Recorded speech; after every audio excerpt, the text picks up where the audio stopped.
நீங்க செய்வது ஆராய்த்தால் மாத்திரம் போதும் முன்பாக தடைகள் உடையும். ஹalleluya.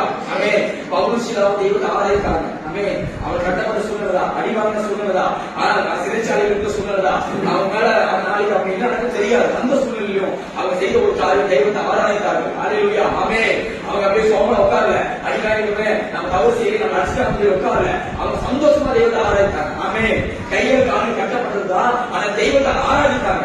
ஆராய்த்த பொழுது அவர் கட்டுகள் உடைந்தது. ஹalleluya.